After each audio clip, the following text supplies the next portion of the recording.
Sejam bem-vindos a mais um episódio do Polaris Podcast. Hoje recebemos Rafael Sanches, cofundador da Scaffold Education e eleito um dos top 100 visionários da educação mundial. Meu nome é André Pastina e comigo está Conrado Abreu. Rafael, para a gente começar, a gente tem um jogo de cartas aqui que chama Icebreaker. Então, antes até de a gente entrar um pouco na sua trajetória, a gente gosta de fazer essa brincadeira, que é um deck de cartas aqui, com algumas perguntas aleatórias de temas diversos, mas para a gente quebrar o gelo mesmo. Podemos fazer uma com você? Vamos lá. Legal, vamos aqui. Bom, que tipo de reality show você participaria? Tipo Shark Tank. Legal, como jurado ali, como investidor ou como apresentando, fazendo pitch de uma ideia? Das duas formas. Boa. E agora, Rafael, entrando um pouquinho, né, na sua trajetória, enfim, você poderia contar um pouquinho da sua história? Olha, eu comecei como professor. Embora a minha formação tenha sido engenharia, eu precisei trabalhar durante a faculdade em determinado momento e aceitei o convite da escola que eu tinha estudado. Quando eu comecei a dar aula, gostei muito da área de educação, da possibilidade de trabalhar com os alunos, ver as pessoas aprendendo. E naquele momento ainda, a minha visão do vestibular ela era uma visão mais tradicional, de que tudo ok, fazer vestibular da forma que era e que continua sendo a maior parte das provas, mas eu fiquei nisso por uns 4, 5 anos e comecei a me estressar com a questão de preparar as pessoas apenas para uma prova, né? Eu trabalhava no ensino médio e cursinho da rede privada, então isso começou a me incomodar bastante e eu comecei a empreender bem cedo e logo que eu tive a oportunidade, eu acabei saindo da sala de aula. Já não concordava mais naquele momento com, principalmente aqui no estado de São Paulo, preparar os alunos só para fazer USP, Unesp, Unicamp. Minha visão era de que a faculdade certa para o aluno depende de um monte de coisa e não do que é bom para o cursinho. E aí eu acabei empreendendo na área de educação também. Comecei a trabalhar com educação à distância, formação de adultos. E é o primeiro negócio assim, que eu comecei por volta de 2005. Depois voltei a trabalhar com tecnologia, empresa de sites, sistemas, desenvolvimento. Tentei juntar a educação com tecnologia e fiquei nessa por uns 5 anos, já era 2012 por aí, e voltei para a sala de aula. Com uma escola que tinha aberto aqui em Bauru, uma escola diferente, a dona era uma americana, que tinha uma proposta diferenciada. Voltei para a sala de aula e acabei encontrando um modelo de educação bastante interessante, que acredito realmente, e foi com os donos dessa escola que, alguns anos depois, a gente abriu a Scaffold. Então aí, de novo, saí da sala de aula para trabalhar com educação e tecnologia, mas para ajudar empresas e redes de franquia, produtores de conteúdo e outras instituições de ensino a ter melhores resultados de aprendizagem com os seus alunos, né, com os seus funcionários, com os seus clientes. Aí depende do tipo de empresa que a gente está ajudando. Um resumo, bem resumo. Legal. E Rafael, hoje a questão de ensino à distância está bem difundida, a gente vai até falar um pouquinho mais disso. Mas como é que era nesse começo? Você comentou lá em 2005, se não me engano, você começou a adentrar, né, esse meio. Como é que funcionava o ensino à distância e quais eram os desafios naquela época? Quando chegou o ensino à distância naquela época, a referência que as pessoas tinham no mercado era de curso vago. Então, era de curso que era fácil, que as pessoas que migraram para esse mercado no primeiro momento e se decepcionaram eram aquelas pessoas que faziam faculdade de final de semana, ia para uma cidade, fazia faculdade no final de semana e passava o resto do mês sem estudar. Então, essa foi a primeira decepção do mercado, porque não era assim. Tinha que estudar, tinha livro, tinha que fazer prova, tinha que fazer trabalho, tanto que quando o ENAD começou a medir esses cursos, 2, 3 anos depois, os cursos à distância ficaram melhores que os presenciais no ENAD. Até que chegou o ponto que houve um movimento para que parasse de ser divulgado essa diferença, né? O resultado do ENAD era do ENAD, sem misturar se era presencial ou à distância. Mas a metodologia para funcionar, vamos lembrar que em 2005 não tinha internet boa. A internet ela era muito fraca, então era por satélite. Tinha que instalar parabólica para poder funcionar, a transmissão era ao vivo. Então, tinham alguns benefícios para o aluno, em termos de mobilidade. Começou a ter faculdade no interior do Brasil todo, e ainda que muita gente questione a qualidade, quando a gente sai dos grandes centros e vai para o interior do Brasil, interior do Amazonas, por exemplo, é melhor ter uma faculdade com uma qualidade 6 ou 7 do que não ter. Porque tinha gente que ia estudar lá no meio do Amazonas de barco, de cavalo. É uma realidade que a maioria das pessoas não consegue enxergar. E por causa dessas unidades que na época eram pelo satélite, elas podiam assistir às aulas e participar. Então, o começo, né, o início da educação à distância no Brasil, agora nessa parte de aplicação para a faculdade, era dessa forma, por satélite. A educação à distância mesmo, se a gente for voltar no tempo, ela tem décadas, ou para não falar mais de um século, né? O livro é uma educação à distância, as revistas do Instituto Universal Brasileiro eram educação à distância na década de 40, 50. Então, assim, a gente está falando da educação à distância olhando com o olhar da tecnologia, né? Sim. Esse Instituto Universal Brasileiro é aquele que tinha propaganda na TV, não é isso mesmo? Até nos anos 90. Na TV hoje em dia, no passado era no rádio mesmo a propaganda dele. Eu não sabia que era tão antigo assim, que legal. Muita gente se formou por lá. Apostilas, né? Um esquema de apostilas. Né? Meu avô fez técnico de eletrônica por lá. Pegava as revistas, os livros, tudo, estudava, a prova vinha por correio, mandava a prova, e aí a pessoa ia fazendo as coisas e se formando. Era o que tinha na época. Né? Eu lembro do jingle deles até hoje. Falava que o Instituto Universal ia até você, com o Universal você pode chegar lá. Era alguma coisa assim. Saudoso. E, Rafael, falando um pouquinho da educação, né, num conceito mais amplo no Brasil, como que você avalia a educação, desde a educação formal, né, educação básica, enfim, até esses segmentos mais novos, digamos assim, né, de educação corporativa, enfim, o que a gente vive aqui nas nossas empresas, né? Como que você avalia a educação num conceito, pensando mais amplamente assim, no Brasil? De uma forma geral, a gente tende a replicar aquilo que a gente experimentou.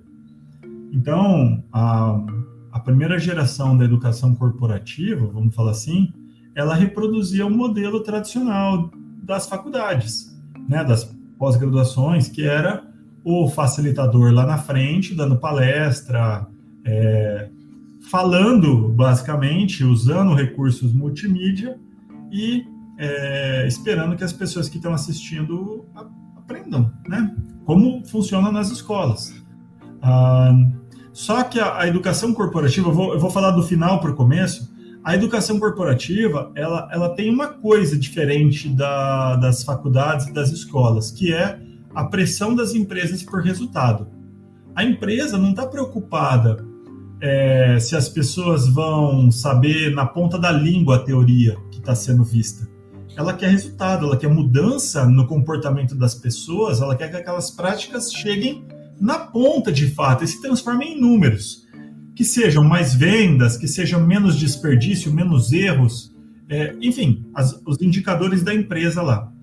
Então, tudo aquilo que consegue mostrar que dá para chegar nesse resultado de uma forma diferente, com mais efetividade, as empresas investem. Então, quem mais experimentou fazer coisas diferentes em termos de educação no Brasil hoje, coisas mais modernas, mais alinhadas com a prática, é a educação corporativa, porque não tem essa prisão ao formato. Pode mudar, vai ter mais resultado? Muda, beleza. Eles querem cases para comprovar isso, né? Mas eles são mais abertos à inovação. Agora, quando a gente vai para a faculdade e para o ensino formal, né, o ensino médio, o ensino fundamental, a gente ainda está, na grande maioria das escolas, com aquele modelo que tem alguém lá na frente falando, e os alunos assistindo. E mais do que isso, né, isso por si só já é bastante desmotivante, mas os alunos que estão assistindo tudo isso, eles podem participar muito pouco das escolhas. Então, o impacto na motivação deles é muito grande para baixo, né? Assim, a minha forma de ver educação é essa: são poucas escolas que estão inovando e trazendo o estudante, seja ele jovem ou mais adulto, para o centro do processo. O que é trazer para o centro do processo? Ele tem que colocar a mão na massa. Seja tentar fazer aquilo que ele está estudando, seja poder escolher mais, participar mais da escolha daquilo que ele tem que fazer pela frente. Mas a gente tem uma grande barreira ainda, que é o vestibular. Enquanto ele não mudar, a gente vai continuar tendo escolas tentando fazer as pessoas memorizarem tudo que pode cair na prova. E você é a segunda vez que você toca nesse tema do vestibular. Você tem na sua mente caminhos que você acha que seriam interessantes seguir? Ou você acha que isso é uma discussão muito ampla, que não necessariamente existe rumos ali já interessantes para que possa mudar a maneira como as coisas são feitas hoje? Ela é uma discussão longa, mas a gente não precisa reinventar a roda. A gente tem modelos que funcionam fora do Brasil e que a gente pode adaptar. Qual que é o grande desafio aqui no Brasil? É que nós temos uma referência de que o ensino público, no caso do ensino superior, é o que tem mais qualidade, e os indicadores, né, das provas, ENAD e outros testes, o próprio mercado reconhece mais esses diplomas, né, como tendo mais valor, e a gente tem um gargalo muito grande entre o número de pessoas que querem estudar e as vagas que tem nas universidades públicas.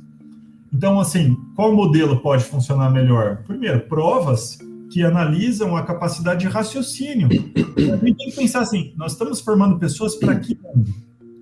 Fazia sentido há 20 anos atrás, 30 anos atrás, formar pessoas que tivessem memória, porque a gente não tinha computadores para guardar as informações, pelo menos não tinha tão acessível como a gente tem hoje. Hoje, tudo que é informação está disponível na nossa frente num clique. Agora, a gente precisa ter pessoas que sabem pensar, que sabem o que fazer com essas informações.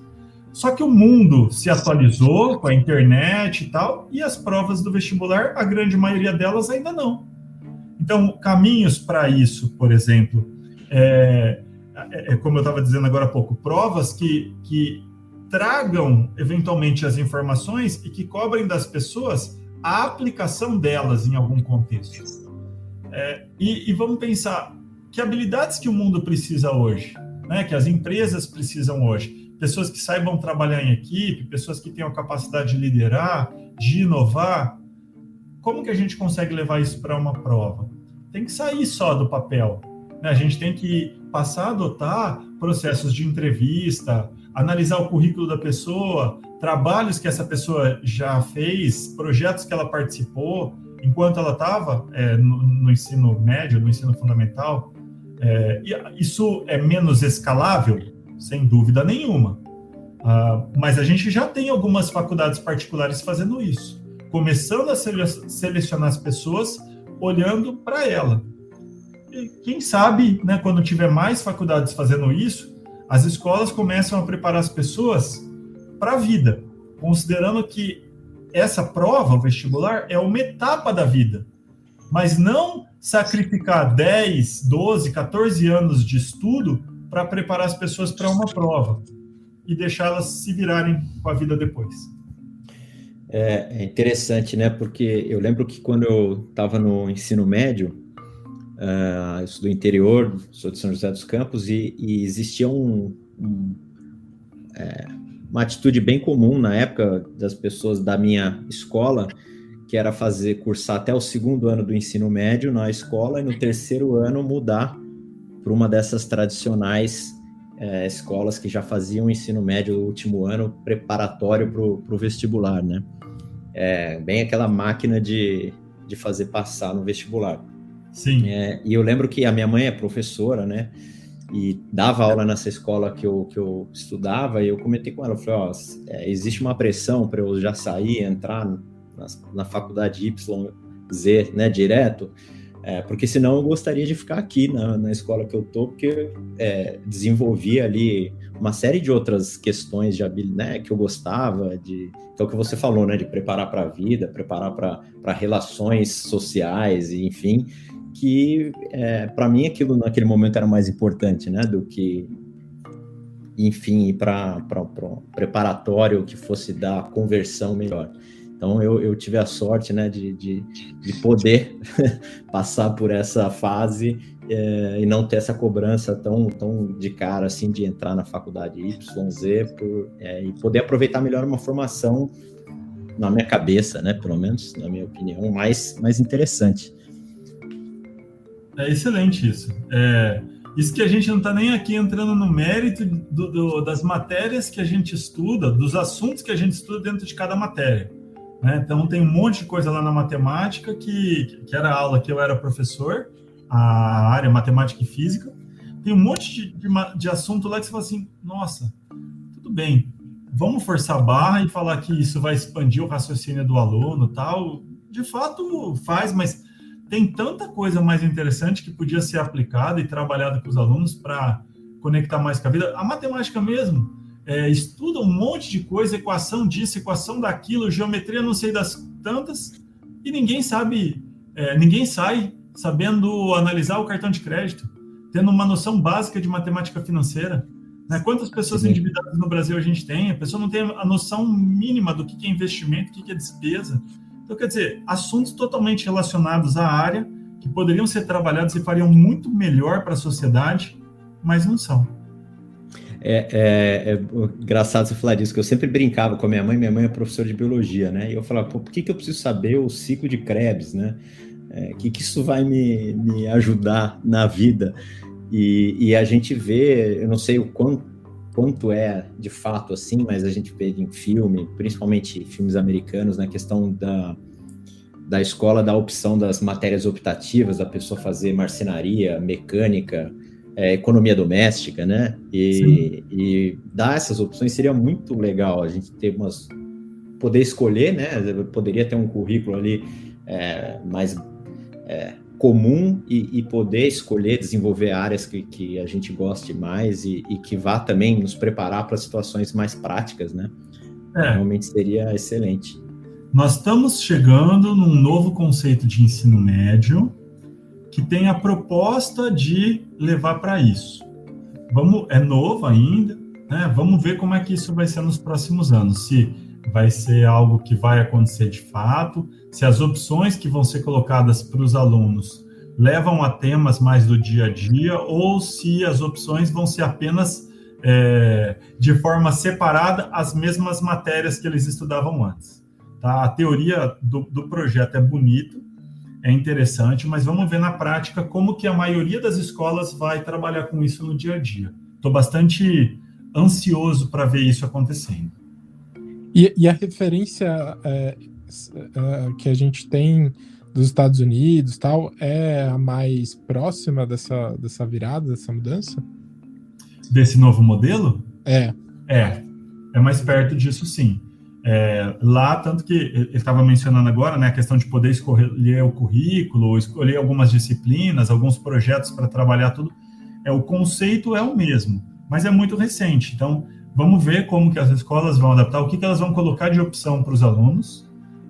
A escola que eu estou acompanhando mais de perto é justamente a escola que eu trabalhei, mas pela proximidade, e ela já era uma escola que já tinha isso como pilar. Ela já dava essas opções. Agora ela está adaptando as opções que ela dava para a nova grade, mas são escolas fora da curva, fora da média do que acontece no mercado. Então, isso que a gente está falando ainda de escolas particulares. né? Vamos ver como é que essas aplicações vão acontecer nas escolas públicas. Porque na escola pública a gente tem um desafio maior ainda, que é encontrar professor. Então, assim, quando a gente olha para os grandes centros, existe falta de professor, principalmente professor bom, né, que preste o concurso e tal, mas quando a gente sai dos grandes centros e vai para o interior do Brasil, nem professor das disciplinas às vezes tem. Eu tive a oportunidade de fazer um evento em 2015, online, e tinha 23, 25 palestras de ajudar as pessoas para o Enem na época, era gratuito, e teve diretores de escola pública que entraram em contato para deixar as palestras abertas, porque eles não tinham um professor daquelas disciplinas. Então, era uma forma de trabalhar pelo menos alguns assuntos das disciplinas com um professor que era da área. Então, eles colocavam na hora da aula uma das palestras que a gente tinha para os alunos poderem estudar e ter uma noção maior daqueles assuntos. Então, assim, a realidade Brasil afora, ela é muito diferente do que a gente vê São Paulo, Rio, lugares assim. E que você acha que aqui você acha que se deve essa escassez, né, de professor, salário baixo? O que leva a essa falta de professor? É desinteresse na formação? Você tem uma visão do que pode estar gerando esse tipo de coisa? Olha, eu não consigo ver uma variável só. Eu vejo várias coisas. Assim, minha forma de ver. É uma profissão que não existe um glamour nenhum, praticamente, em cima dela. Então, normalmente, ela não está nas primeiras opções de ninguém. Falo por mim. Eu pensei em ser engenheiro, eu pensei em ser um programador, mas eu não pensei em ser professor. Embora gostasse muito, tanto que eu entrei na área e fiquei. Fiquei porque era uma coisa muito bacana, a possibilidade de trabalhar com os alunos. Na rede privada, paga bem, quando você compara com outras profissões, pelo tanto que você trabalha, né, a quantidade de tempo versus o que você ganha, paga bem. O que eu vou dizer hoje? Hoje, assim, não sei se a gente pode falar de números aqui, mas... O que vocês dizem? Pode falar de número? Claro, podemos falar o que quiser. Não, professores de rede particular ganhando de 5, 10, 15 mil, alguns até mais que isso. Assim, não vou dizer, não vale mais? Até vale, mas se a gente for comparar com outras profissões, poxa, tem muita profissão que para alguém chegar em 5 mil é meio para o final de carreira, não é? Não estou dizendo que é certo, tá? Só estou comparando os números. E tem professor que está no início de carreira, na rede privada, tá? Ganhando isso. É a realidade do mercado como um todo? Não, mas tem muita gente ganhando. Então, o que eu quero dizer com isso? Se as pessoas tivessem uma visão disso, talvez pudessem se interessar mais. Não vou dizer que grana é tudo, mas é algo importante, né? As pessoas... elas desistem porque, poxa, não dá para as pessoas viverem só por hobby. Todo mundo tem conta para pagar, todo mundo tem sonhos, quer conquistar coisas. Ao saber que existe uma perspectiva financeira, poxa, pode aumentar. Agora, além da questão financeira, é muito bacana. Tanto que quem entra na área dificilmente sai. A gente tem um número muito grande de pessoas que migram para essa área, que não vêm da área de educação, e que acabam se apaixonando, porque tem os atrativos. Só que, aonde que é falado isso? Aonde que é falado que ser professor é legal? Não tem. Não tem propaganda em cima disso. Então, isso fica como última opção das pessoas. Naturalmente, sendo a última opção, né, e eu não vendo o valor de tudo isso, quanto que eu vou me dedicar para aquilo? E aí vamos falar da formação de professores.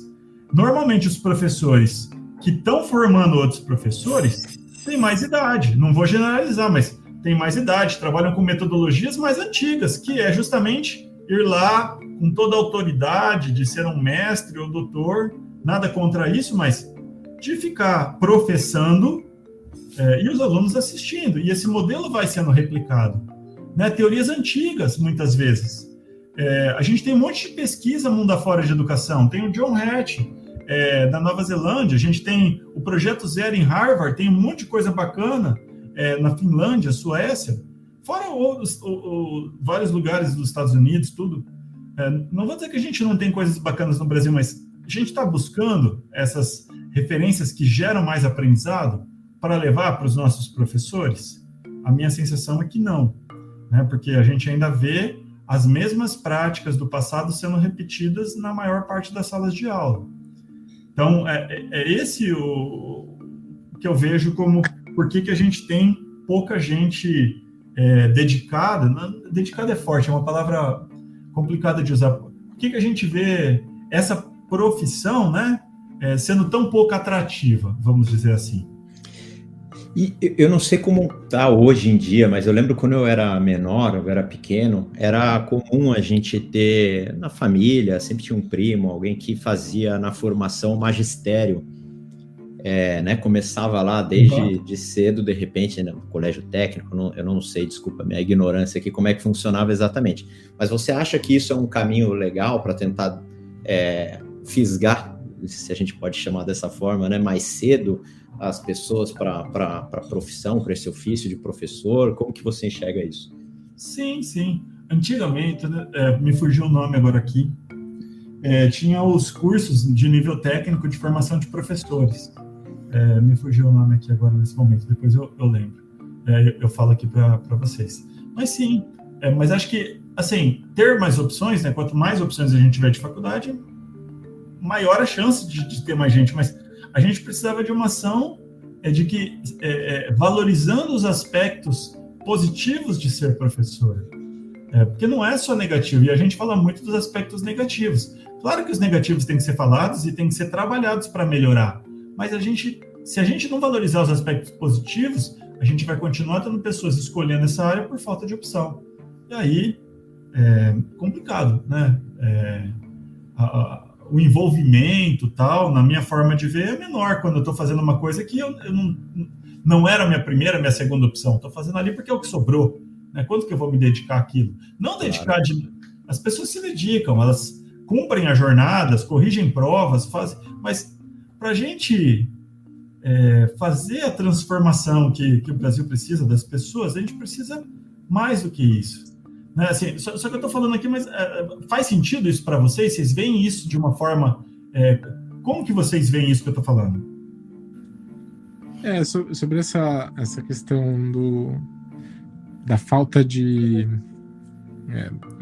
interesse, ou talvez de não enxergar isso como a primeira opção, eu enxergo no dia a dia aqui, né? Pô, eu não penso assim, amigos meus que resolveram seguir carreira como professor. Não me vem à cabeça um nome, né? Eu acho que de fato isso acontece.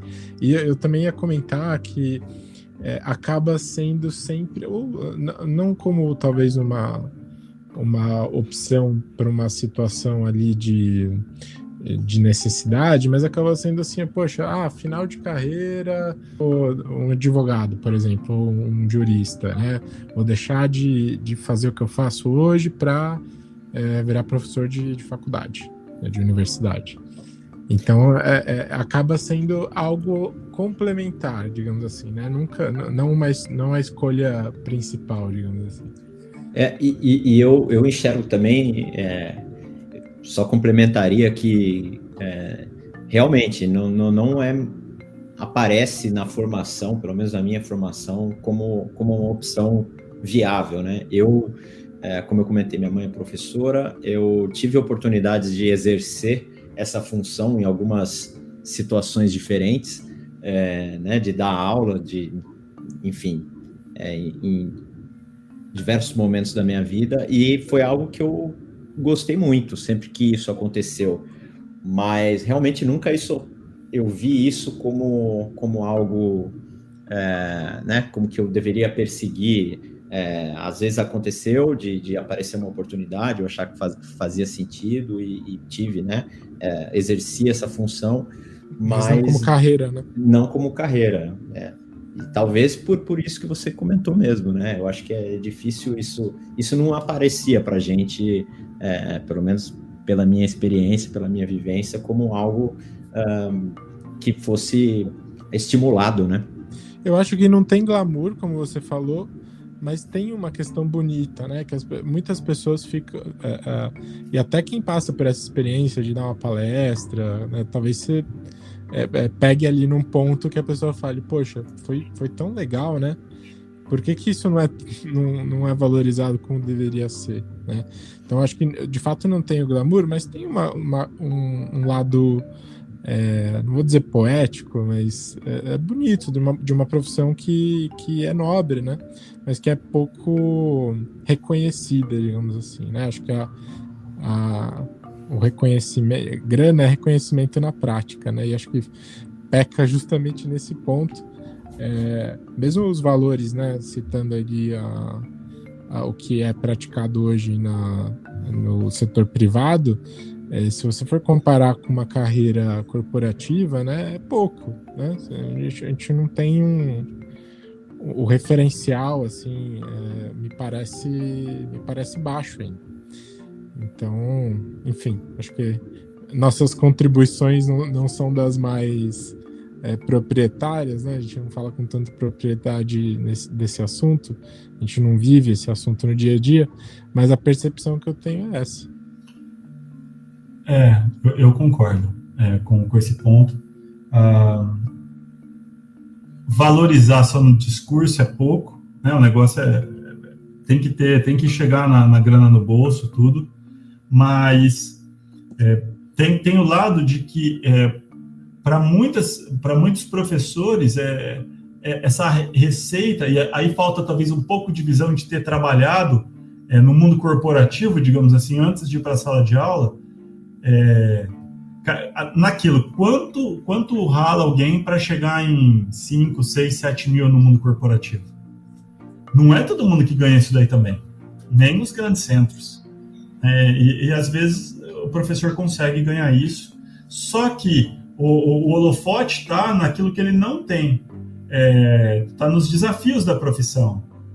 Então, assim, acho que a gente tem que trabalhar para melhorar os desafios da profissão, mas valorizar aquilo que tem de positivo, né? Porque senão a gente não vai conseguir trazer pessoas bacanas, pessoas mais que querem aquilo como primeira opção, segunda opção. Sim, com certeza. Nesse sentido, Rafael, como só para a gente puxar aqui, engatar um tema a gente já falou um pouco da tecnologia, mas como você acha que a tecnologia, qual papel você acha que a tecnologia pode oferecer, né, exercer para mudar esse cenário? Se você quiser comentar um pouquinho da Scaffold nesse processo também, fica à vontade. A tecnologia pode ajudar a potencializar muito as informações que o professor tem do aprendizado do aluno. Então, assim, o que pode fazer as pessoas aprenderem mais? Primeiro, a gente conseguir dar um caminho diferente para cada pessoa. Né? Vocês, assim como eu, provavelmente estudaram numa escola que não importava se você sabia mais matemática ou menos matemática, mais português ou menos português, todo mundo tinha que fazer as mesmas aulas, as mesmas provas, os mesmos trabalhos, independente dos pontos fortes e fracos, e acabou. Você podia ir bem numa matéria e muitas vezes não tinha um desafio a mais. Você podia ir mal numa matéria e muitas vezes, na maioria das vezes, não tinha alguma etapa intermediária, algum material de apoio. Era aquilo. O professor tinha acesso a como você estava na hora que tinha uma prova, já que muitas vezes já não dava mais tempo de mudar as coisas. A tecnologia pode ajudar nessa jornada, né, a dar essa visão para o professor durante o processo. Porque aí, trazendo para o mundo real, não dá para o professor ficar corrigindo prova de papel e tarefa e vendo como é que está um, como é que está outro. Não é escalável isso para o tempo dele. A tecnologia pode ajudar exatamente nisso, né? Trazendo essas informações e aí com essas informações na mão e muitas vezes tendo rotas pré-programadas, ele direcionar isso para os alunos, às vezes de forma até automaticamente. A tecnologia que eu estou falando, né, é um pouco do que a gente faz na empresa. Nós desenvolvemos uma plataforma que ajuda as empresas, né, nossos clientes, seja da área de educação ou não, a gente tem muito mais cliente do mundo corporativo do que da área de educação. Ajuda eles a conseguir desenhar esses caminhos, a direcionar as pessoas conforme os pontos fortes e os pontos fracos. Dá para gamificar o processo e valorizar mais aquilo, dar mais escolhas para a pessoa. Então, são elementos que estão por trás da motivação das pessoas. Então, a tecnologia é essencial para isso. Não dá para a gente chegar em tudo isso que a gente está falando, de mudar a educação, sem considerar o uso da tecnologia no dia a dia. Legal. Um outro assunto que puxa, né, tecnologia e tudo mais, é a pandemia, né? Fomos obrigados aí a acelerar muitas né, questões aí de relacionadas à tecnologia, o que a gente estava falando de ensino à distância e tudo mais. Mas a gente também, né, quando pensa até no curto, médio e longo prazo, como os impactos que a pandemia trouxe para a educação, imagino que tenha uma série de outras questões que vão além da tecnologia. Então, eu queria que, se você puder falar justamente, né, desses impactos, o que você acha que esses 2 anos e, né, contando ainda, que a pandemia trouxe, tanto de positivo quanto de negativo, seria bacana. Tá. Vamos lá. Vou falar do positivo primeiro, tá? A pandemia, ela acelerou o uso da tecnologia pelos professores, talvez em 5, 10 anos. Práticas que até já eram esperadas, habilidades que já eram esperadas que os professores tivessem para usar tecnologia, porque é uma tecnologia que está disponível pelo menos 10 anos para as pessoas. Claro que cada ano ela fica mais fácil, mais disponível, mas a tecnologia de você mandar um vídeo pela internet está disponível, vamos colocar aí, desde o início do YouTube, praticamente. Quando o YouTube começou a fazer vídeo ao vivo, já estava disponível aqui. Mas outras ferramentas começaram também com isso, na mesma época. Então, utilizar isso é algo que aconteceu de uma forma que não tinha outra opção durante a pandemia. Os professores precisaram acostumar a gravar vídeo, colocar no YouTube, colocar em algum outro lugar, colocar no WhatsApp, se fosse o caso. Alguns foram além, fizeram transmissões ao vivo, produziram materiais e disponibilizaram em ferramentas de avaliação, ou que seja um Google Forms, um Google Classroom, ou plataformas como a nossa, né? Tem outras também. Então, os professores se mexeram como nunca. Então, assim, esses últimos 2 anos, né, e contando, como você disse, trouxe isso de forma muito positiva. A gente começou a ter um pouco desse ensaio principalmente no 2º ano, né, no ano passado, de como a tecnologia pode ser mais. Por que no ano passado? Porque no 1º ano era tão assim, mudar a chave para conseguir sobreviver, que o tempo para inovar, ele foi acontecer depois, era muita coisa para aprender ao mesmo tempo. Era uma pandemia que ninguém tinha vivido, era usar a tecnologia, mudar a forma com que a gente trabalhava, conseguir encaixar a rotina de estar em casa com filhos, para quem tem, com convívio com o esposo, com a esposa. Era muita mudança ao mesmo tempo para conseguir focar em fazer algo com extrema qualidade. Então, sobrevivemos. Foi, para mim, o ponto principal. Conseguimos passar 2020. 2021 foi possível pensar um pouco mais de 20 para 21, planejar um pouco mais, imaginando que a pandemia fosse começar, e aí ter a intencionalidade de planejar algo para acontecer online. Então, eu vejo esses como os principais pontos positivos do ponto de vista do professor. Do ponto de vista do aluno, para aqueles que se dedicaram, a semente das habilidades de autoestudo e autodisciplina, né? As pessoas que conseguiram passar por essa pandemia estudando, né, se aplicando para aquilo, elas estão construindo habilidades essenciais para aprender para sempre, porque a vida vai demandar isso de todos nós, né? A tecnologia muda as dinâmicas de trabalho, a gente vai ter que aprender para sempre, e não vai ter sempre alguém para ensinar a gente, principalmente quando a gente chegar no mercado de trabalho. Ou a gente busca aprender por nossa conta, ou com o tempo a gente está obsoleto. Então, esse ponto positivo também do ponto de vista dos alunos. Os negativos, tem um monte, né? a qualidade do conteúdo, que a gente já tem desafios no presencial, né? Imagina quando perdeu o contato visual, perdeu a interação entre as pessoas. É muito complicado isso para a gente contornar, né? Por isso que a gente recomendou para todo mundo que a gente teve contato que o retorno às aulas presenciais acontecesse de uma forma que fosse feito um grande diagnóstico dos gaps que ficaram, dos buracos de aprendizado que ficaram nas turmas. Porque as realidades Brasil afora vão ser muito diferentes. Não dá para a gente generalizar os desafios que ficaram em cada turma, o que não foi aprendido em cada turma.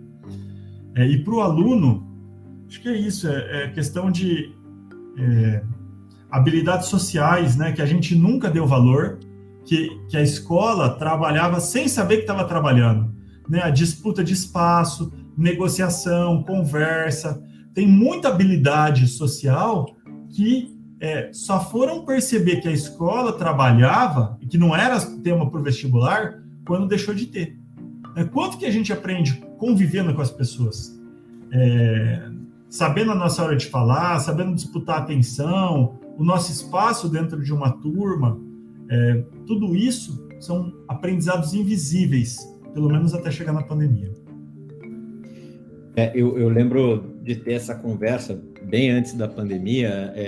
Eu tenho um amigo que há muito tempo atrás já se posicionava muito, até nas redes sociais e tudo mais, sobre o modelo tradicional de educação, como isso estava ultrapassado, como, né, a questão da escola, até da disposição das mesas, de como, né, as escolas são, e criticava muito esse modelo tradicional, vamos chamar assim.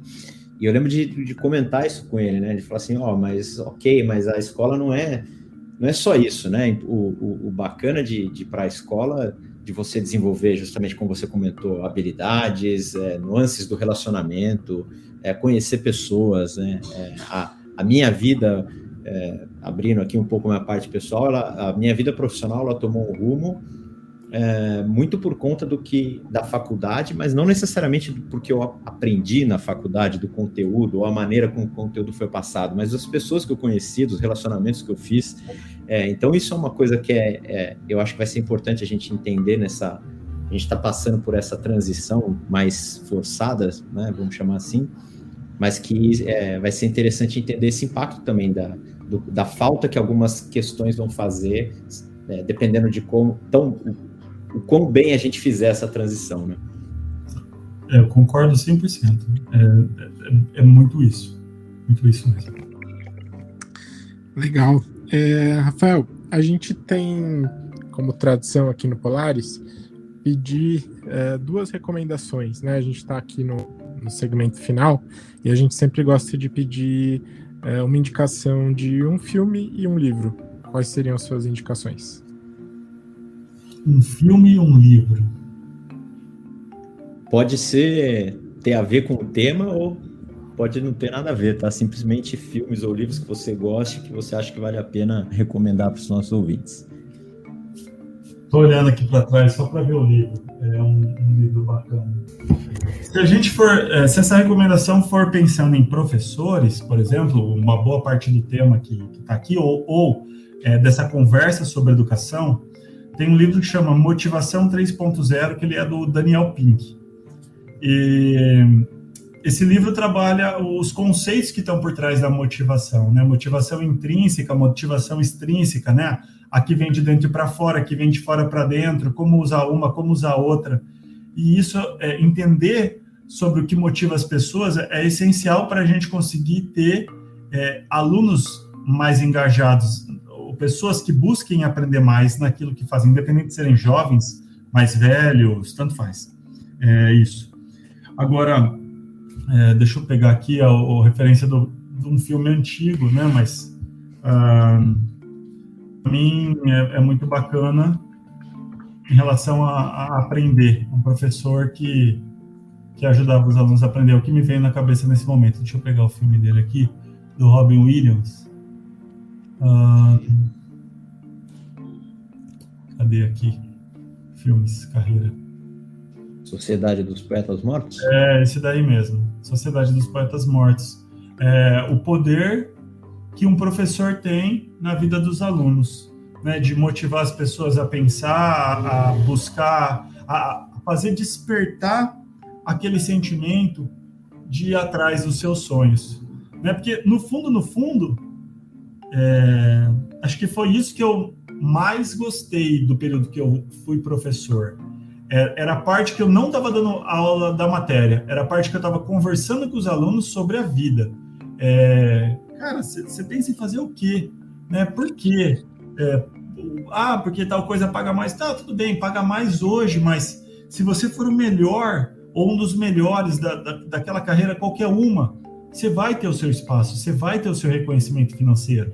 Né? Então, uma reflexão que eu sempre vi nos congressos que eu fui era assim: o que você faria num dia chuvoso, numa manhã chuvosa, né, de graça, pelo simples prazer de estar fazendo, né, para você refletir sobre a busca do seu propósito. No meu caso, tanto sol, tanto chuva, onde eu estiver, o trabalhar de uma maneira que eu ajudo alguém a conseguir enxergar mais possibilidades da vida dele, né, ajuda alguém a aprender algo, é algo que me motiva e que eu faço. Tenho a oportunidade de fazer tanto no meu trabalho como no meu tempo livre. Trabalho voluntário, etc. É uma coisa que me dá prazer fazer. Então, isso me faz correr atrás de técnicas, de conceitos, de teorias, de aplicações que possam ajudar as pessoas a refletir mais e aprender mais. Deu certo para mim, deu certo para um monte de gente que eu conheço que faz isso. Então, acho que esses dois livros, esse livro e esse filme, podem ajudar a despertar um pouco disso que a gente falou aqui hoje. Legal. E, Rafael, só uma curiosidade para a gente fechar aqui. Você se vê voltando à linha de frente, dizer assim, em sala de aula ou qualquer que seja a plataforma? É algo que você ainda, de repente, tem lenha para queimar? Ou você se vê mais justamente no backstage de como promover essas mudanças e como contribuir para o sistema, de uma maneira geral, funcionar melhor? Eu acho que um pouco de cada. Eu não voltaria 100% para a sala de aula, principalmente para o modelo formal. Foi até uma coisa que a gente não falou aqui hoje. Quando eu era professor e queria ir para um congresso, ter que faltar numa escola é um problema, mesmo que seja para você estudar. E esse compromisso eu não quero mais. Então, assim, eu tenho planos de fazer cursos online, sempre que eu posso, dou palestras, continuo com gravações. Durante a pandemia surgiram muitas conversas como essa. Esse papo nosso eu encaro como algo que está conectado ao meu propósito pessoal, né? Então, esse tipo de ação, sim, não abro mão de fazer. Todo mês tem alguma coisa que eu faço em relação a isso. Agora, voltar para a sala de aula e ter o compromisso fixo, não, isso não mais.